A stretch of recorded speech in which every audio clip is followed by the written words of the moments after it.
¿Cómo están amigos y amigas de esta comunidad que dicen, que cuentan, que aportan en este momento a la discusión? Como siempre un gusto, como siempre un placer que nos acompañen, que estén aquí con nosotros.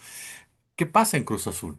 ¿Qué ha sucedido en Cruz Azul en las últimas horas? ¿Qué es lo que se está discutiendo en torno precisamente a esta cementera desde hace ya muchos, pero muchos años? ¿Qué personajes están entrelazados precisamente en los intereses que han movido millones y millones de dólares, de pesos? Porque muchas veces hablamos de Cruz Azul y nos quedamos en el fútbol. Esa es la realidad de las cosas. La mayoría de la gente siempre ubica a Cruz Azul como un equipo de fútbol, pero detrás de ese equipo de fútbol hay una cementera, una de las grandes cementeras de este país, que vaya que esconde muchas historias de poder en su interior. Mi querido Daniel Marmolejo, yo te saludo como siempre con muchísimo gusto, querido amigo. Gracias por estar con nosotros. ¿Cómo estás? Jesús, aquí muy atento a este compromiso con la historia, de reflexionar justamente sobre una sociedad cooperativa, que como tú bien señalas, el fútbol es uno de los emblemas de la Cruz Azul, pero no es la parte más importante, sino las cementeras y la tradición histórica y el significado que tiene una sociedad cooperativa, querido Jesús. Totalmente, querido. Y voy a empezar con una pregunta a lo mejor un poco ambigua, pero que nos puede ayudar a entender, sobre todo por las reacciones que ha habido, ¿no? Al último que ha pasado alrededor de una planta en Hidalgo, y que tú has estado muy cerca en ese trabajo, mi querido Daniel. ¿Qué pasa en Cruz Azul? En Cruz Azul, lo que sucede actualmente es la restitución de la planta cementera a la sociedad cooperativa, que detentó ilegalmente durante más de 5 años y 6 meses un grupo de cooperativistas y de otras personas que no tienen nada que ver con la cooperativa, pero que operaban perimetralmente el control mediante la violencia y el uso de la fuerza de esta planta. La planta cementera es el eslabón que se recobra ahora y que fue tripulado por varios personajes como Federico Saravia, que es un personero de Guillermo Billy Álvarez Cuevas, y que después de varios años de estarse amparando, finalmente está ahora en prisión. Pero Billy es el que promovió los secuestros de las plantas, después de que se expuso por primera vez en la mañanera. Recordemos que fue en el año 2019 que la cooperativa tenía una serie de problemas porque su director general había realizado negocios, transferencias de dinero con empresas factureras, y que esto era algo que se estaba combatiendo en el sexenio del presidente Andrés Manuel López Obrador. Esta situación atañe también a otras figuras políticas, empresariales, y desde luego lo que se promovió es la intención de realizar una investigación. El presidente abrió la pauta para que eso sucediera siempre y cuando se presentaran las denuncias correspondientes, y era lo prudente que existiera una estrategia legal, un combate legal a esto, para que no fuese ni periodístico ni tampoco en un clima de crispación que se vivía dentro de la sociedad cooperativa. Más de 140 socios se presentaron ante las autoridades para denunciar la figura de Guillermo Álvarez Cuevas por este tipo de operaciones ilegales. A fin de cuentas, esto avanzó de manera significativa, y gracias a la unidad de inteligencia financiera que comandó el doctor Santiago Nieto, se descubrieron transferencias al extranjero tanto en pesos mexicanos como en dólares, que no correspondían a los ingresos del director general, a distintas cuentas, tanto en México como en Europa, además de encontrar bienes de alto valor en Estados Unidos. La investigación permitió que, mediante la insistencia de la investigación, se lograra el congelamiento de cuentas de la familia Álvarez, de Guillermo Héctor Álvarez Cuevas, de Alfredo Álvarez Cuevas, de Víctor Garcés, y que pues se pudiera avanzar en una investigación con la Fiscalía General de la República. No fue inmediato, había que seguir reflexionando sobre el tema, pero ahí es cuando se da una hostilidad terrible sobre los socios que estaban en esa lista de denunciantes ante la Fiscalía General de la República contra Guillermo Héctor Álvarez Cuevas. Como tú señalabas en un principio, la sociedad cooperativa tiene características distintas a lo que es una sociedad anónima. Por lo tanto, aquí los socios son muchos, mientras que en la sociedad anónima puede ser un grupo muy compacto. Esta cantidad de socios ya habían elegido en el 2018 a los presidentes de los consejos de administración y vigilancia, encarnados en la figura del ingeniero José Antonio Marín Gutiérrez y del ingeniero Víctor Manuel Velázquez Rangel, un 29 de septiembre del 2018, como consecuencia de toda la fuerza democrática que se vivía en el país. Pero estos consejeros, quienes ocupan el nivel máximo de representación dimanado de las asambleas legales y legítimas, fueron los que decidieron combatir a Billy Álvarez, quien pocos años atrás, 2015, había pretendido, mediante manipulaciones en la Cámara de Diputados, perpetuarse en el poder como director general mediante una modificación a la Constitución de la República, dañando la perspectiva de las sociedades cooperativas con un enfoque privatizador. A consecuencia de todo ello y después de las denuncias que se presentaron en la mañanera del presidente Andrés Manuel López Obrador, finalmente y con la presión que se hizo en contra de los socios mediante fabricación de delitos, además impidiéndoles ingresar a sus propias instalaciones, recordemos que son dueños y también son trabajadores, negándoles sus salarios y todo con procesos administrativos que no son los convenientes porque ellos son dueños.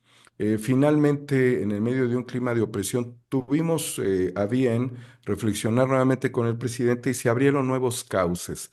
Por un lado, con la Secretaría de Gobernación, a través de Alejandro Encinas, a través de la maestra Diana Álvarez y también, mucho tiempo después, a través de César Yáñez. Es decir, que fueron figuras que tuvieron conocimiento. Evidentemente, la UIF, por su parte, lo tuvo. Y fue que con todo este clima de investigación, la Fiscalía General de la República acepta la investigación y ya los bloques, bueno, en este caso los congelamientos de cuentas pasaron a órdenes judiciales sustentadas por la Fiscalía General de la República que implicaban la detención de al menos cinco figuras fundamentales. Guillermo Héctor Álvarez Cuevas, su hermano Alfredo, el hijo de Guillermo Robin, un abogado tenebroso, Ángel Martín Junquera Sepúlveda, y otros personajes que también estarían involucrados en una trama de delincuencia organizada.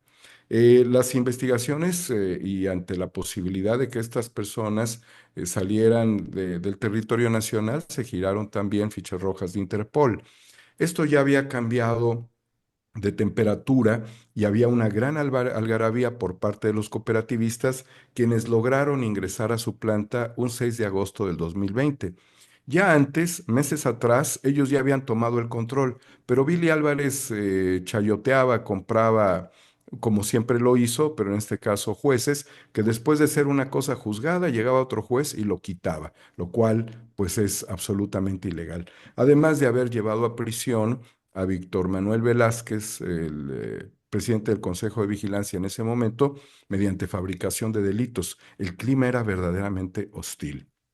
Pero el 6 de agosto las cosas cambiaron, se determinó por parte de las autoridades judiciales que se debían de entregar las plantas cementeras y lo único que había que hacer era recuperarlas, tomar el control, pero no fue nada fácil. Sucedieron muchos altercados. Lo primero fue la negativa para tomar el control en una diligencia judicial de la planta de Hidalgo. Posteriormente se presentó un problema semejante en Oaxaca, donde fue pues empujado por la espalda para ser arrollado el gran cooperativista Oliverio Guerrero Trujillo, y la situación fue muy hostil. Al día de hoy ya muchos de estos personajes que violentaron el mandato judicial han sido sentenciados hasta 50 años de prisión por secuestro, por violencia sexual, por todo lo que sucedió con sus propios compañeros en Oaxaca. un 14 de octubre. Así que no se podían recuperar los bienes de la empresa de manera integral, pero gradualmente la cooperativa fue avanzando y el ejercicio judicial emprendido por el abogado Rafael Ansúrez ha sido muy efectivo a lo largo de este tiempo. Es necesario destacar que cuando ya estaba todo conformado y ya había un orden legal después del 6 de agosto, se intentó fabricar por instrucciones de Billy y ciertos abogados una nueva asamblea, pero era una asamblea ilegal.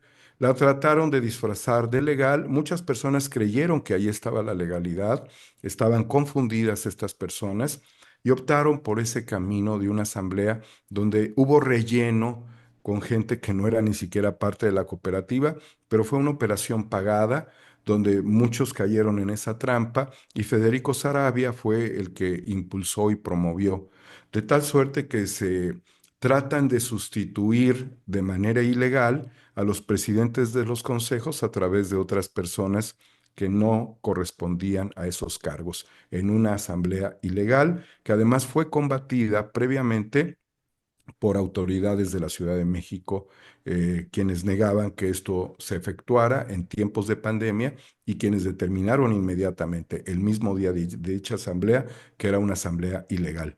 Mediante amparos se mantuvieron y lo que hicieron con la planta que quedaba secuestrada en el estado de Hidalgo fue operarla, utilizar cierta parte de la red de distribuidores de la Cruz Azul, usurpar la marca, utilizar los recursos, los medios de producción de la planta y realizar operaciones comerciales en efectivo que pues doblaban también la fiscalización. Por lo tanto, aquí ya se estaban cometiendo otro tipo de fraudes, como lo fue la asamblea ilegal y ahora la operación ilegal de la planta, el secuestro de la planta y la comercialización ilegal de cemento y de marcas.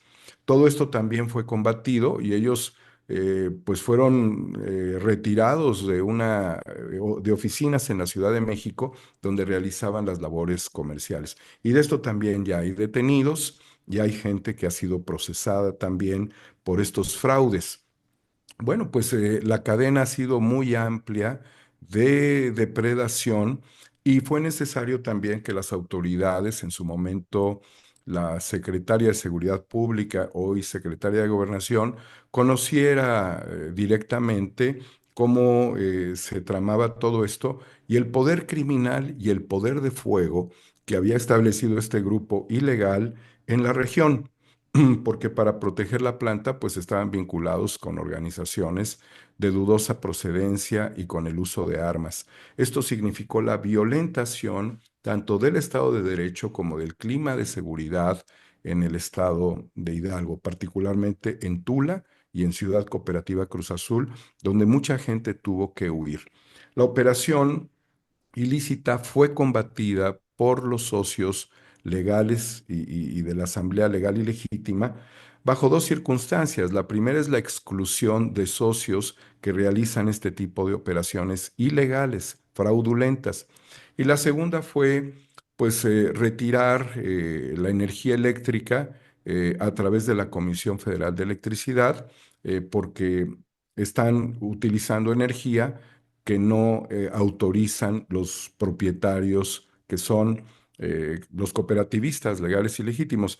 Entonces, cuando se da la exclusión de estos socios y cuando se tiene todo este clima tenso, se llamó, ahora sí, por parte de la Subsecretaría de Gobernación y del subsecretario César Yáñez, a una mesa de diálogo para tratar de resolver el conflicto y ver el camino. Pero alguien, ciertos abogados rapaces, que ahora también están en prisión, les asusaron a este grupo en rebeldía de que podían ellos tener la propiedad de la planta. Entonces era tanta la ambición de estos abogados que sentían que mediante ciertos artilugios legales podían llegar a recuperar esto como o tenerlo ilegalmente mediante pues procesos sucios, el control de esta planta. Y lo hicieron también mediante un arbitraje ilegal con otro abogado que también está en prisión, quien con un árbitro a modo y con unos presuntos dueños de la cooperativa, que pues era un par de sujetos absurdos, ridículos, lograron doblar a ciertas autoridades para con un pues arbitraje a modo, engañar a las autoridades y tratar de hacerse de las plantas cementeras. Le dieron la vuelta a la Secretaría de Hacienda y también se fueron a tribunales. Esto afortunadamente se pudo parar a tiempo, llegaron amparos por parte de la cooperativa y ya no se dio ese procedimiento. Hoy, tanto el árbitro como el abogado que desarrolló este proceso, Luis Miguel Campos, creo que se llama el abogado, y los presuntos dueños, todos ellos están hoy en prisión. Así que quienes les dijeron la planta va a ser nuestra, quienes inventaron un fraude procesal con un arbitraje, quienes mantuvieron el control físico de la planta, quienes engañaron a autoridades de manera sistemática, están en la cárcel. Guillermo Héctor Álvarez Cuevas entró hace un año y un mes, poco más de un mes, a prisión después de estar 5 años ausente, pero operando desde la sombra. Su cuñado, Víctor Garcés, quien durante un tiempo llegó a ser socio de la cooperativa y fue excluido por corrupción, también se encuentra en la cárcel porque él se dedicaba a realizar ciertas operaciones. El hermano de Billy Álvarez, cuando fue llamado por las autoridades, le congelaron sus cuentas y tenía orden de aprehensión, negoció con la fiscalía el convertirse en testigo colaborador. Y aquí es donde se destapa otro escenario de corrupción terrible, que fue un fideicomiso de más de 40.000 millones de pesos, en donde el abogado Ángel Junquera, quien era el presidente del Ilustre y Nacional Colegio de Abogados de México, había desarrollado esta estrategia para vaciarle los recursos a la cooperativa y poner todos los bienes de la cooperativa, todos los activos de la cooperativa, todos los valores históricos de la cooperativa y su futuro en ese fideicomiso, del cual obtenían ingentes cantidades de dinero que beneficiaban a este grupo. Hoy entre ellos se reprochan, quienes están en la cárcel y quien está prófugo como Junquera, se reprochan el que tú lo hiciste y yo no sabía, el que yo no sabía, cuando sabemos que es un asunto de complicidades y que de ninguno de estos tenía un pelo de tonto, es más, ni tienen pelo. Así que, como puedes entender toda la fenomenología, quienes se denominaron como un determinado grupo de resistencia y quienes los consideran un grupo de disidencia, a quienes han secuestrado la planta, los límites de pertenecer a una sociedad, cuando es una sociedad legal, es siempre que no cometas ilícitos, de tal suerte que a partir de que tú generas un clima de violencia contra tus propios compañeros, vas a ser excluido. Esos grupos ya no son disidentes, ya son grupos criminales. Y eso es lo que primeramente hay que entender dentro de cualquier disputa. ¿Cuándo tienes la legalidad? ¿Cuándo puedes oponerte? ¿Cuáles son las condiciones democráticas para transformar tu sociedad de acuerdo con tus propios criterios y que eso se decanta en una urna? ¿Y cuándo estás violentando el Estado de Derecho, el patrimonio, la perspectiva histórica, el orden interno y la imagen de una sociedad cooperativa? Billy Álvarez defraudó también en el fútbol, los socios, algunos, no sé bajo qué esquema de partidos, señalan que vendía las finales. Es decir, eran personas que hasta durmiendo robaban. No hay manera de entenderlo desde otra perspectiva.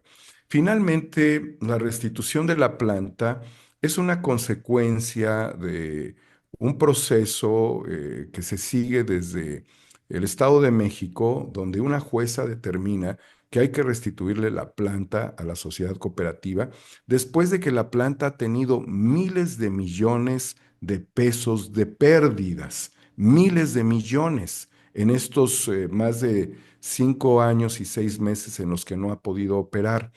Y esta restitución no viene como consecuencia ni de una acción política, ni de una acción local en el estado de Hidalgo, sino de una determinación judicial. Claro. Oye, querido, hay un punto que ya con esta excelsa explicación que nos das de todo este formato y que está presente, me gustaría comentarlo, es porque así vamos entendiendo también todo este entramado de corrupción alrededor de Guillermo Álvarez. ¿Qué papel jugó en su momento Julio Scherer Ibarra también en esta crisis de Cruz Azul, si es que jugó o no estaba involucrado en ella?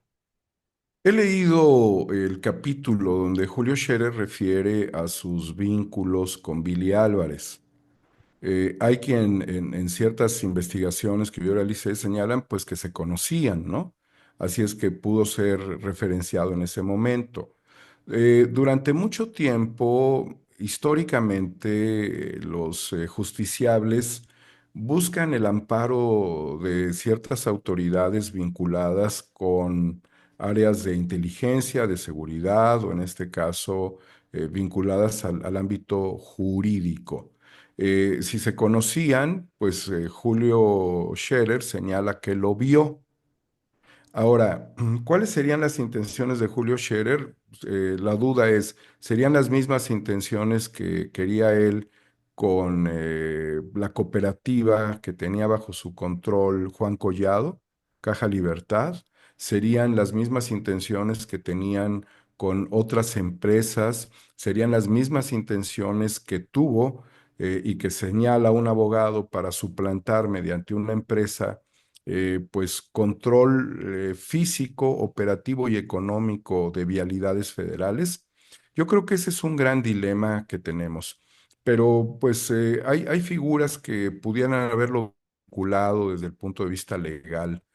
Lo cierto, yo creo que aquí lo más importante es lo cierto, es que aunque haya sido señalado por A o por B, es que la realidad le asiste a los socios por la transparencia, a los que venían luchando contra Billy desde 2015, donde no aparece la figura de Julio Scherer.